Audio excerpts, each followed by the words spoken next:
Gracias, presidenta de la mesa, distinguidos amigos, gracias por quedarse hasta esta hora, que yo sé que es bastante tarde, así que prometo ser bastante resumido, porque la propuesta nuestra y las recomendaciones nuestras se encuentran perfectamente establecidas en la ponencia presentada.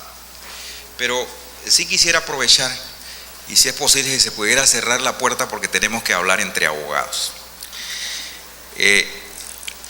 Hay mucho que hablar respecto al tema de lo que es la responsabilidad profesional del abogado.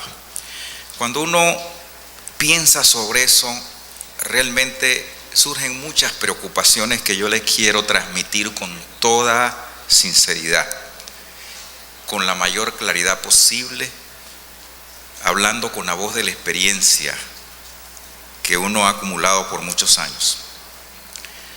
El ejercicio de la profesión de abogado generalmente es vista en forma muy ligera, muy superficial. Pero sobre todo para aquí la gran cantidad de estudiantes que se han quedado hasta esta hora, con un fuerte olor a juristas que vamos a tener en el futuro, implica una gran responsabilidad de tipo personal, además de un profundo riesgo. Porque cuando usted maneja negocios ajenos y asume la representación de terceros, realmente está asumiendo responsabilidades delicadas, asume obligaciones que muchas veces incluso abogados no se detienen en ningún momento a repensar. Cuando uno asume un poder para representar a otra persona en cualquier campo del ejercicio profesional, existe una responsabilidad. No es simplemente el hecho de fírmame, aquí está el poder y dame el adelanto. Eso para mí es básicamente importante, pero no es lo sustancial, ni es lo que persigue el ejercicio de la profesión de abogado. Tenemos una profesión de un profundo interés social y de interés público. Tenemos la grave carga de llevar ese límite de balance entre lo que es la actuación del Estado en sus estructuras de tribunales y de jurisdicciones frente a los derechos de toda naturaleza que surgen y caminan, deambulan, pululan por todas partes y que deben ser observados. Conceptos como debido proceso, acceso a la justicia, oportunidad.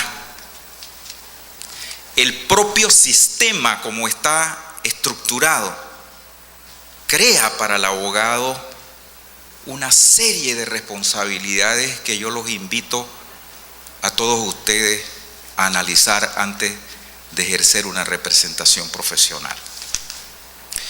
Yo lo quiero enfocar en primer lugar desde el punto de vista de lo que es la relación contractual desde el punto de vista civil. Luego haremos unas breves referencias por lo corto del tiempo al aspecto de naturaleza penal y finalmente daremos algunas recomendaciones que posiblemente les sean de utilidad a todos ustedes para el ejercicio y para los que ya estamos trillando sobre estos caminos tan difíciles, prender nuestra luz así como nos la van a prender prontamente de alerta para prevenir cualquier situación que pueda afectarnos en nuestra vida personal y en nuestra vida familiar y profesional, que es muy importante. Veamos de qué se trata. ¿Es el ejercicio de la abogacía un contrato civil? ¿Es un mandato? En la doctrina, y aún he visto algunos fallos muy viejos de la Corte, se habla del tema de que algunos consideran que es un mandato. yo quiero enfatizar que no puede ser un mandato, porque el abogado no puede ser un mandatario de su cliente.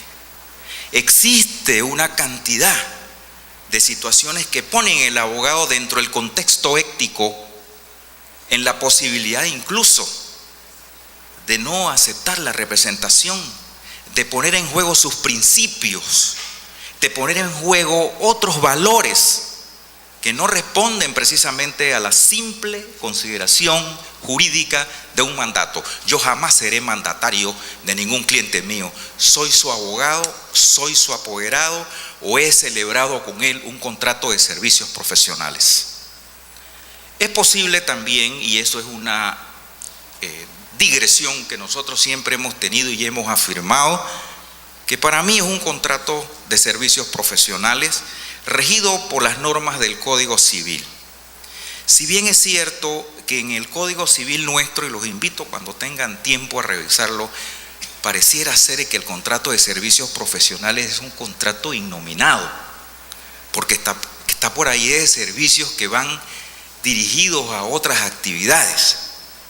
Pero si nosotros analizamos otras normas del Código Civil, encontraremos que existe una disposición específica que habla sobre la prescripción del derecho del abogado a percibir honorarios, y allí habla que esa acción prescribe a los 2 años. Para que lo recuerden, no dejen pasar las cuentas de servicios profesionales por más de 2 años, porque le van a invocar la prescripción. Y no es correcto que uno haya trabajado y después no le paguen, que eso también no está muy bien dentro del campo del ejercicio. Entonces, al hablar de que prescriben en 2 años las acciones para ejercer el pago de honorarios, está indicando de que hay un servicio y de que es un servicio profesional que se rinde a una persona. Pero lo más importante, y lo que queremos resaltar esta tarde antes de que se vaya a descansar y regresar mañana, es que todo este andamiaje se encuentra regulado en la Ley 9 de 1984, que en su artículo 10 establece en qué consisten las actividades o los actos propios del ejercicio de la profesión. Porque voy a descartar el hecho de que ejercicio ilegal de la abogacía, porque la ley dice que el poder se ejerce conforme a la ley, y el único que puede hablar o ejercer en nombre tercero es quien tiene idoneidad otorgada por la Sala Cuarta de Negocios Generales. El que no ejerce con esa condición de idoneidad, pues está ejerciendo ilegalmente la profesión, y eso es un delito, de acuerdo a nuestro sistema jurídico. Entonces, si la profesión de abogado se ejerce conforme a la Ley 9 de 1984 con unas actividades representando, haciendo minutas, incluso léanselo porque no me va a alcanzar el tiempo para expresarle aquellas grandes preocupaciones que tengo en mi mente de todas esas actividades que yo recuerdo que cuando estaba haciéndose la Ley 9 de 1984, yo le añadí a esa ley el acompañar a un cliente a cualquier gestión, porque sencillamente las personas lo llamaban: vamos a esta corregiduría, vamos a este lugar, y cuando dicen: no, pues que yo no te he dado poder. No, espérate, pero es que yo he venido contigo a hablar por ti, a representarte, y en cuestiones administrativas, pues ¿para qué decirlo? Ustedes saben que no se necesita poder. El solo acompañamiento de la persona con el abogado implica tácitamente la extensión o el otorgamiento de un poder. Entonces, todas esas actividades implican unas situaciones que, si usted la analiza realmente desde el campo de las responsabilidades que ellas representan, hay que repensarlas. Por ejemplo, fíjense ustedes en la Ley 9 de 1984, estaba así analizando, y esto para que lo analicen posteriormente, entre las actividades la constitución de sociedades. Y eso es una responsabilidad de tipo profesional, una actuación profesional. Y si usted se pone a analizar el punto de que eso implica ejercicio de la abogacía, y luego se dictan leyes especiales que tienen que ver con ese ejercicio, ¿no creen ustedes que podrían vincularlo al abogado que hace una sociedad, que hace un acta, que revisa un contrato, que ejerce la condición especial de ser agente residente en las sociedades que se constituyen en aquellos actos que son resultados, consecuencias y efectos de esto, que pueden llegar eventualmente a una consideración de alguna de involucramiento o alguna participación o apreciación de una autoridad que esté investigando la comisión de actos ajenos al simple ejercicio de la profesión de abogado. Y más si cae usted en un investigador que no conozca la forma de enjuiciar estos actos. Yo creo, colegas y estudiantes, que realmente esos son puntos que como abogados, como gremio, debemos ir analizando, y ustedes los jóvenes también, que tienen un deber de construir una mejor vía para este ejercicio de la profesión, para enaltecerla, pero para ejercerla dentro de las condiciones que nos permitan a nosotros hacer lo que tenemos que hacer, pero no ser víctimas o ser lo que yo le dije una vez cuando estábamos hablando de la ley que se aprobó para la persecución de los delitos de narcotráfico, ser víctimas o reos de nuestras propias causas. Evidentemente, amigos, que la ley panameña en su Código Civil establece cuáles son las obligaciones.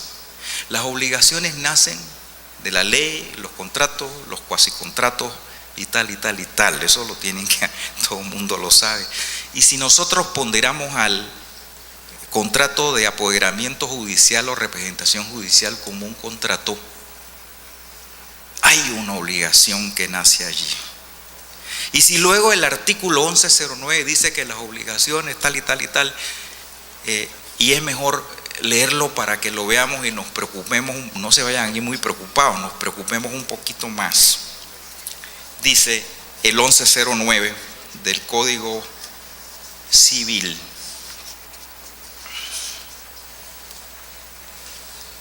los contratos se perfeccionan por el mero consentimiento y desde entonces obligan no solo al cumplimiento de lo expresamente pactado, sino también a todas las consecuencias que según su naturaleza sean conforme a la buena fe, al uso y a la ley. Buena fe, uso en el ejercicio de la abogacía, ley de la abogacía.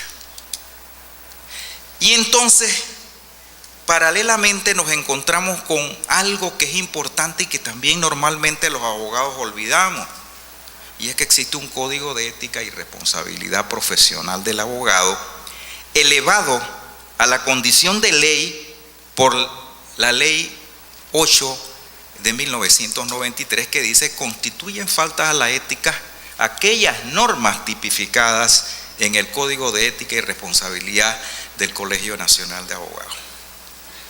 Y en el Código de Ética y Responsabilidad Profesional de Abogados, de los abogados del Colegio Nacional de Abogados, en el literal D, dice expresamente: el abogado debe reconocer su responsabilidad cuando resultare de su negligencia, error inexcusable o dolo, allanándose a indemnizar los daños y perjuicios ocasionados. Toda esa estructura que está establecida ahí, que generalmente no observamos, están dirigidas a establecer todo un sistema de responsabilidades que asumimos los abogados en el ejercicio y por lo cual cobramos, porque también tenemos una norma que nos favorece, que dice que para cobrar los honorarios profesionales y ejecutarlos simplemente con el poder y copia de la actuación. Yo siempre recomiendo, y lo hago con los jóvenes, porque ya los que tenemos algunos años de andar en esto sabemos que es mejor hacer un contrato profesional. Y tampoco podemos decir que en el contrato le vamos a poner al cliente: yo no respondo por nada, porque esas son disposiciones contrarias a la ley, a la moral y al orden público, que las prohíbe el Código Civil. Entonces, no estamos frente a una situación muy sencilla, estamos frente a una situación que tiene que ver con el ejercicio de nuestra profesión, que tiene que ver con nuestra responsabilidad y que incluso compromete nuestros patrimonios particulares. Y es el punto al que quiero llegar y al que quiero concluir, en el sentido de que debemos darle mucha atención a estos temas. Por ejemplo, ahora mismo recientemente se estaba haciendo en el Colegio Nacional de Abogados una tarifa, porque tenemos por ley la facultad incluso de enmendar las tarifas tal como lo hemos hecho. Yo hice una muchos años atrás, cuando estaba el doctor Quintero, yo hice la primera para modificarla del 54, para poner el ejercicio de la abogacía en un nivel que permitiera a los abogados ejercer y cobrar y vivir de la profesión, que es lo que nosotros buscamos, pero vivir dignamente y vivir responsablemente. Pero no han sido muchas las respuestas que se han dado de las distintas actividades. Ya tenemos el SPA aquí, no sabemos qué es lo que van a cobrar. La estructura del SPA, como ustedes lo han visto, han cambiado. No sabemos en qué etapa es que se tiene, porque las etapas aquellas de que primera instancia, el sumario, indagatoria y audiencia preliminar y audiencia de fondo, audiencia ordinaria, ya terminó. Es decir, eso tiene una estructura, que usted va a una cantidad de audiencias que tiene que realizar, y entonces ¿dónde está?